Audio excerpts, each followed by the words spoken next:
Dando una serie de temas importantes, uno de ellos la situación migratoria en la provincia del Darién, y es que usted estuvo por la provincia del Darién. ¿Qué detalles, qué información pudo recolectar en este recorrido? Giselle Ángel, Enrique, muy buenos días. Muchas gracias por la oportunidad. Mire, efectivamente, el miércoles de la semana pasada estuve por la provincia de Darién, estuve visitando varios centros de refugio de inmigrantes, y la verdad es que la situación que nosotros pudimos observar en el terreno es no menos que caótica, particularmente lo que vimos en el centro refugiado de Lajas Blancas. No, una característica, bueno, a ver, lo que vimos ahí es gente entrando y saliendo del centro de refugiados sin ningún control, en unas condiciones sumamente precarias y con unas historias de terror de haber pasado, especialmente la parte colombiana de la selva del Darién, que lo mínimo que podrías generarle a cualquier persona son escalofríos, ¿no? Realmente una condición humanitaria muy precaria, una violación de derechos humanos digamos, con la aquiescencia del gobierno colombiano. Y desde aquí, pues, mi planteamiento es que es indispensable cerrar la frontera de forma ordenada. Usted dice que será en la frontera de forma ordenada, pero el ministro de Seguridad, Juan Manuel Pino, informaba la semana pasada que esto era prácticamente imposible. También la misma opinión la dio a conocer el defensor del pueblo, porque decían que había muchos caminos y era obviamente una selva. ¿De qué manera usted recomendaría que se realice este cierre prolongado? Sí, bueno, primero pongamos el contexto, ¿no? Por allá, por el año 2016, el gobierno de la República de Panamá planteó que nos encontramos frente a una crisis migratoria. En ese momento, por el Darién pasaban 25.000 inmigrantes. Este año, hasta agosto, los últimos números que leí hoy en la mañana es que el número total de inmigrantes que pasaron hasta agosto son 330.000 personas. Y aquí hay que empezar a ver algunos temas que operan desde la perspectiva de la coyuntura económica por la que transita el país, y en segundo lugar, desde la perspectiva de seguridad nacional. ¿Y por qué hablo de seguridad nacional? Primero, porque se están registrando una serie de enfermedades que nunca habían sido vistas en Panamá y que en consecuencia son de muy difícil tratamiento. Esto para no poner un caso hipotético de lo que podría generar, por ejemplo, una epidemia de cólera en el Darién y cuáles serían los efectos devastadores en eso. Pero ciertamente enfermedades tropicales transmitidas por mosquitos que no teníamos, que no existían en Panamá, hoy se están viendo con más frecuencia. Segundo es la enorme contaminación ambiental que está siendo objeto todas las áreas de tránsito por las que pasan estos inmigrantes. Y por último, lo que hemos visto hasta aquí es que prácticamente por el territorio nacional han pasado inmigrantes que pueden o no compartir nuestro lenguaje, pueden o no compartir nuestra cultura, pueden o no compartir, ¿sabe?, la forma de vida, los valores democráticos, pero han pasado casi el 10% del total de la población hasta agosto de este año. Y Panamá ha tenido que cargar con las consecuencias económicas de darle la asistencia a los inmigrantes y vivir el drama de ver cómo ellos recogen o consiguen los fondos necesarios para que entonces de manera privada se les transporte del centro refugiado hasta la frontera con Costa Rica. Más allá de la discusión que empieza a suceder en Costa Rica, porque si aquí llueve en materia de crisis, en Costa Rica ya no escampa, ¿no? Entonces, con respecto a la pregunta de la porosidad de la frontera del Darién, mire, ese argumento yo creo que es válido en la medida que estén pasando muy pocas personas. Las trochas que hemos visto retratadas a través de los medios de comunicación son verdaderas autopistas en en la selva, con lo cual yo creo que para los estamentos de seguridad tiene que ser muy fácil.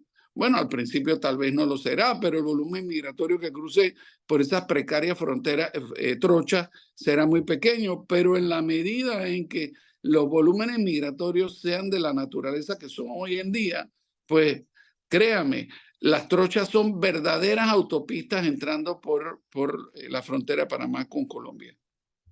Usted ha hablado de una situación precaria que pudieron observar en la provincia. Según datos del Ministerio de Seguridad, 70 millones de dólares nos ha costado desde el 2020 la situación migratoria en el país.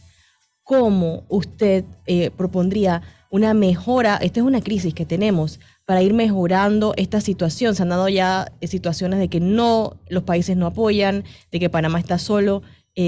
¿Cómo usted sugeriría ir solucionando esta crisis en nuestro país? Bueno, mire, la primera, yo lo planteo desde varias perspectivas.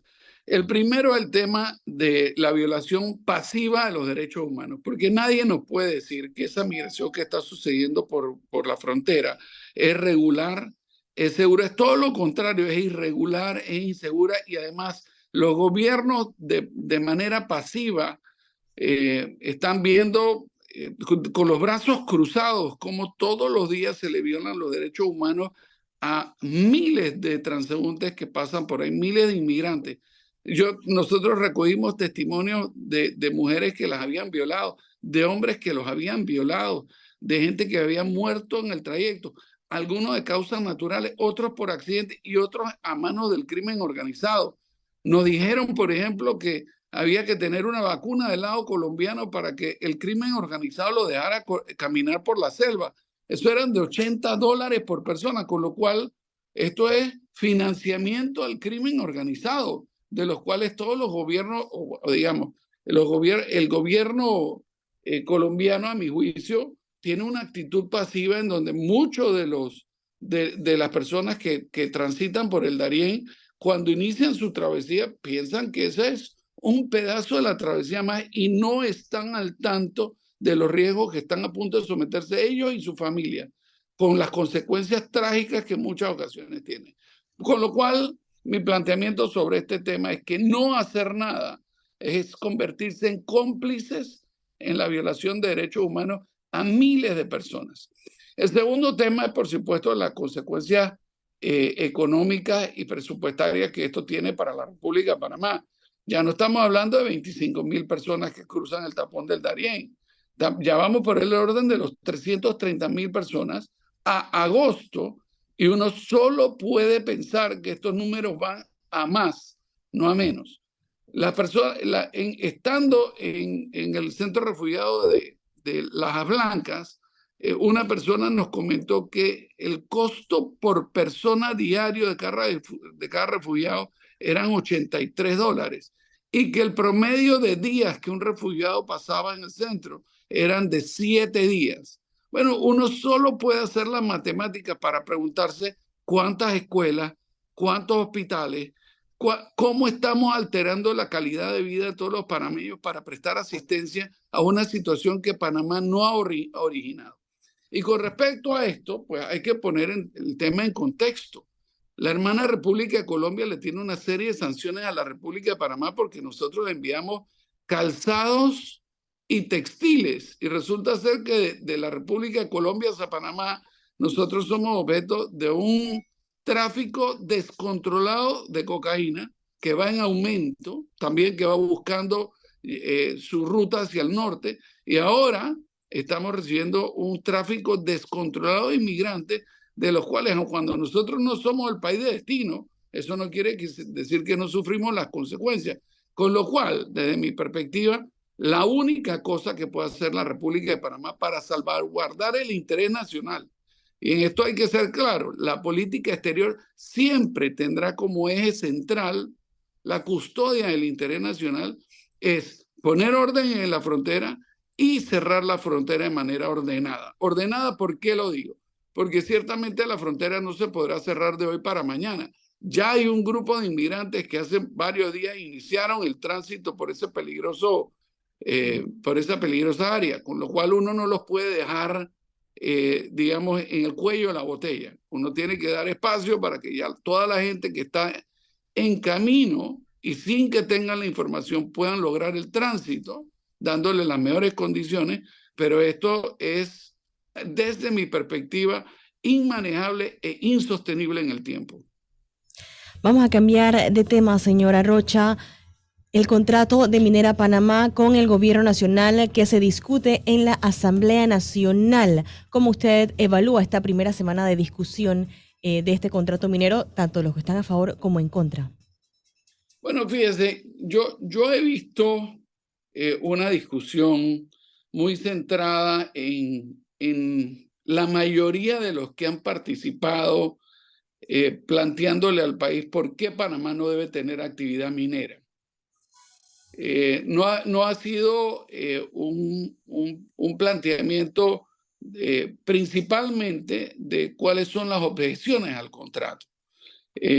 Porque aun cuando el argumento inicial es algunas cláusulas del contrato, casi todos los testimonios que yo he escuchado desembocan en que Panamá no debe tener actividad minera. Y con eso uno puede estar de acuerdo o en desacuerdo. Lo que pasa es que esta decisión de política nacional la tomó un gobierno en 1997 cuando decidió suscribir un contrato para la explotación minera. Sobre eso, yo creo que ha habido poca discusión, porque yo creo que nadie o casi nadie le ha planteado al país cuáles pueden ser las repercusiones para todos nosotros de que no haya actividad minera.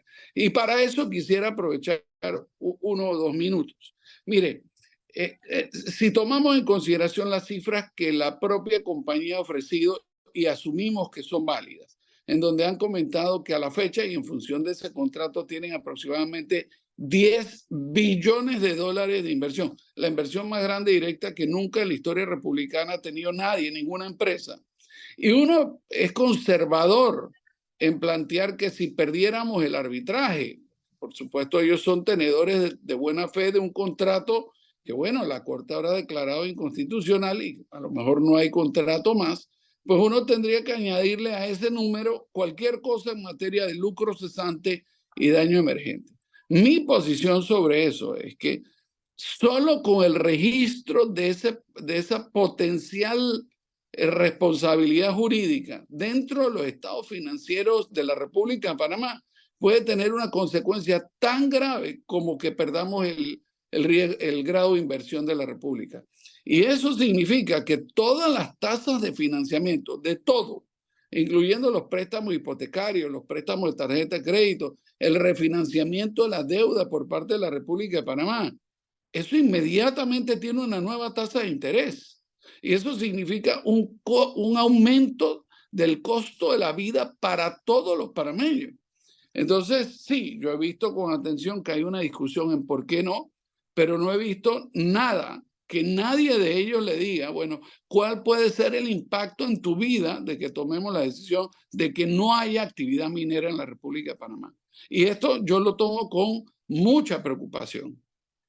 En base a esto, Melitón Arrocha está a favor o en contra de la minería en Panamá. Bueno, lo que yo he planteado es que hay algo, lo que yo he planteado como ministro de Comercio es lo siguiente. Las concesiones que ya habían sido otorgadas, mineras de extracción de materiales metálicos y de la extracción de materiales no metálicos, yo creo que hay que respetarla en función de la seguridad jurídica y de que eso ya había sido otorgado y que hay compañías que han invertido recursos sustanciales para la explotación de esto.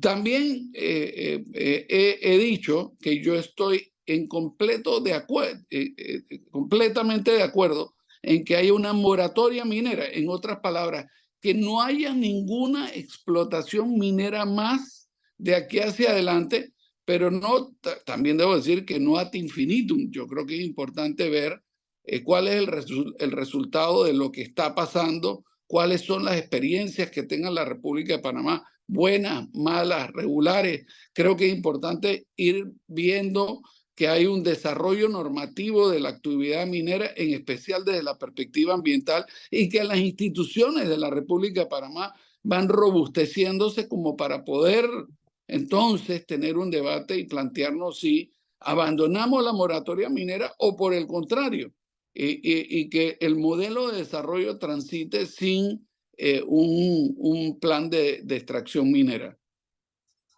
Al final hemos visto cómo el gobierno y obviamente los trabajadores de la minera hablan de las bondades del nuevo contrato y obviamente los que están en contra defienden lo que es pues los recursos de nuestro país, el cambio climático y demás.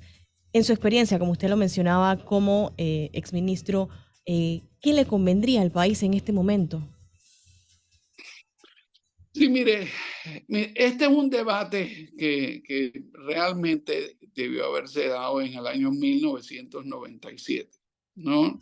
Y esta es la secuencia cronológica. En el año 1997, el gobierno de la República de Panamá le plantea un contrato minero a la Asamblea de Diputados. Debo recordar algunos temas que son del récord, ¿no? El hoy presidente de la República en ese momento era diputado de la Asamblea Nacional y votó en favor del contrato minero.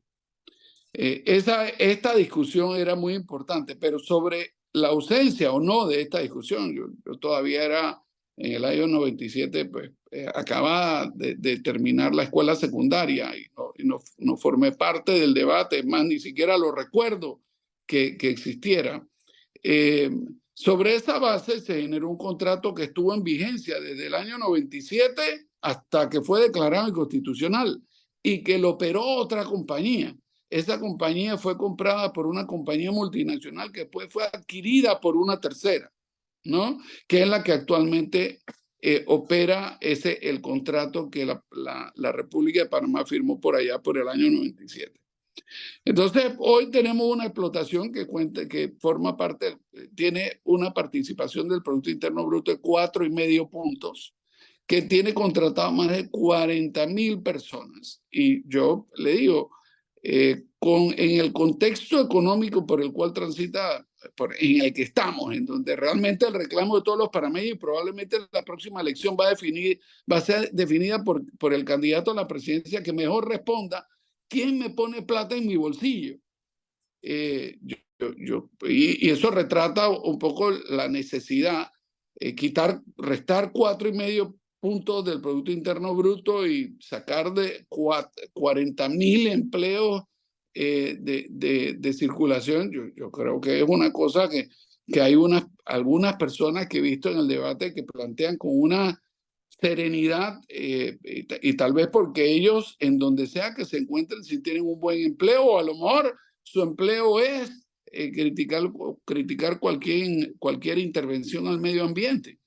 Pero resulta ser que estamos jugando con el destino, el futuro y el pan de montones de personas, y yo no creo que estas conversaciones se puedan tener, digamos, con la ligereza que por ratos he visto en la Asamblea.